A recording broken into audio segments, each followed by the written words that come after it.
আসিফ মাহমুদের মতো একটা উপদেষ্টা, শিশু উপদেষ্টা, তাকে যদি ক্ষমা চাইতে হয় তাহলে ডক্টর ইউনূস 666 কোটি টাকা এই যে কর মাফ করে নিল, গ্রামীণ ম্যান পাওয়ার আদম ব্যবসায়ীর লাইসেন্স নিল, পিএসপি গ্রামীণ ওয়ালেটের লাইসেন্স নিল, গ্রামীণ বিশ্ববিদ্যালয়ের লাইসেন্স নিল। এতগুলো সুবিধার জন্য আমরা ডক্টর ইউনূসের সামনে বসে জিজ্ঞাসা করতে পারি কিনা যে আপনার একজন উপদেষ্টা অন্যায় ঠিকাদারি লাইসেন্স নেওয়ার জন্য ক্ষমা চাইতে হয়েছে। আপনি আমাদের সামনে বসে মুখোমুখি দাঁড়িয়ে, সাংবাদিকের সামনে বসে মুখোমুখি বসে আপনি ক্ষমা চাইবেন কিনা? বাংলাদেশে কি এখনো এই হাসিনার শাসন চলতেছে? বুঝতেছি না তো। আসিফ মাহমুদের বাবা একটা ঠিকাদারি লাইসেন্স নিয়েছিল। আসিফ মাহমুদ বড়ই বেকায়দায় পড়ে গেল যে ওর বাবা ঠিকাদারি লাইসেন্স নিয়ে ওকে বিপদে ফেলাই গেছে। বেসিক্যালি আসিফ মাহমুদের বাবা এতটাই লুটপাটে জড়িত যে তার মন্ত্রণালয় এতটাই নিয়ন্ত্রণ করছো যে আসিফ মাহমুদ নিজে জানে না যে ওর বাবা কতটুকু নিয়ন্ত্রণ করে। ওকে না জানিয়ে ওখান থেকে লাইসেন্স বের করে নিয়ে আসতে পারে। তো আসিফ মাহমুদ এই জন্য আবার ক্ষমাও চাইলো, মানে বাপের অপরাধের মাসুল দিচ্ছে। হ্যাঁ, কিন্তু তারা চোর, এটা তো প্রমাণিত।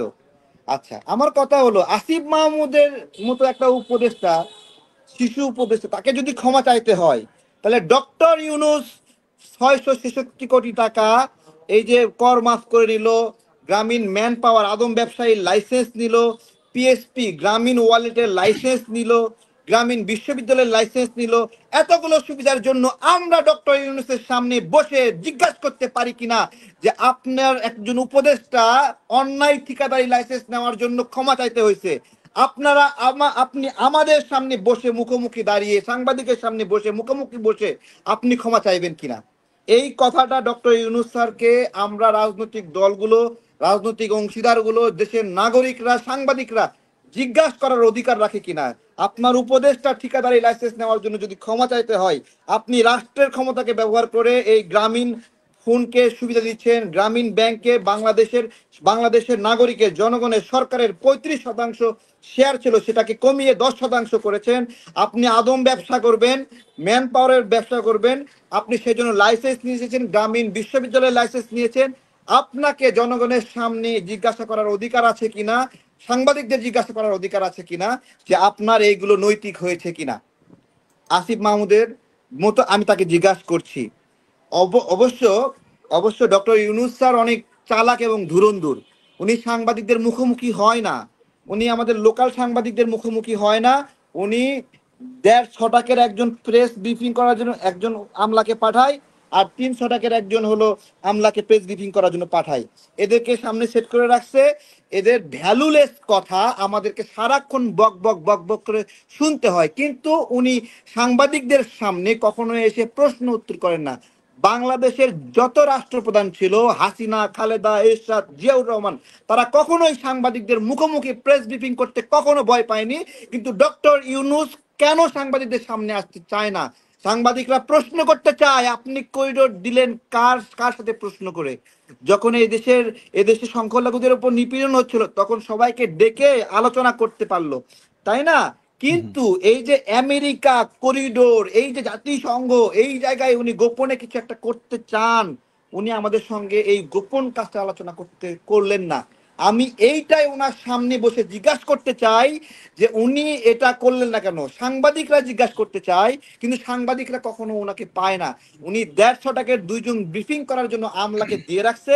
এই 150 টাকার আমলারা সামনে বক বক করে, যাদেরকে কোনো একটা আপত্তিকর প্রশ্ন করলে ওদের জন্য আপত্তি হয়, এরকম প্রশ্ন করলে চাকরি যেতে হয়। অথচ বাংলাদেশের সকল রাষ্ট্রপ্রধান সাংবাদিকদের সামনে তারা সিচুয়েশন ম্যানেজ করতো। উনি বাংলাদেশের সাংবাদিকদের সামনে না আসলেও উনি ঠিকই আমেরিকার গণমাধ্যমের সামনে আসে, তারপরে ইউকের গণমাধ্যমের সামনে আসে, কিন্তু বাংলাদেশের সাংবাদিকদের সামনে উনি আসতে চান না। কারণ বাংলাদেশের সাংবাদিকদের সামনে উনি এসে ওনার মুখস্থ মোটিভেশন দিতে পারবেন না। তাদের কাছে কিছু প্রশ্ন আছে, কিছু জানার আছে।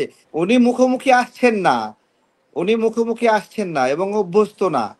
আপনার কি বলবো, আচ্ছা আপনি বলেন, সমস্যা নাই। কিন্তু বলছি যে প্রশ্ন করলে তো চাকরি চলে যাবে, যে একটা কথা আছে না যে প্রশ্ন করলে চাকরি থাকবে না। এখন প্রশ্ন থাকলে তো চাকরি, প্রশ্ন করলে তো চাকরি থাকবে না। তারা বাংলাদেশে কি এখনো এই হাসিনার শাসন চলতেছে? বুঝতেছি না তো। এখন বিষয় হলো, আমরা তো আপনার অনেকটা রাজনীতিতে বাপে খেদানো মায়ে তাড়ানোর মতো। কেন বলছি? আমরা এসবের পরোয়া করি না, তাই এগুলো নির্লিপ্তভাবে শুরুতেই বলেছিলাম। আমি ডক্টর ইউনূসকে একজন লোভী ব্যক্তি হিসেবে পেয়েছি আরো অনেক আগে। আমি তখনই বলেছিলাম 8 আগস্টে, যে কেউ যদি অনেক দিন ক্ষমতায় থাকতে চায় তাহলে সে একটা রাজনৈতিক দল গঠন করে না কেন। এবং আপনি আশ্চর্য হবেন, হঠাৎ করে ঘোষণা আসবে যে উপদেষ্টা, মানে এই যে তত্ত্বাবধায়ক সরকার, ইন্টারিম সরকারের উপদেষ্টা থেকে তারা নির্বাচন করতে পারবে। এইরকম আপনারা আশ্চর্য হবেন না, এইরকম লোভের মধ্যে তারা যদি পড়ে যায় আপনারা আশ্চর্য হবেন না। ঠিক আছে?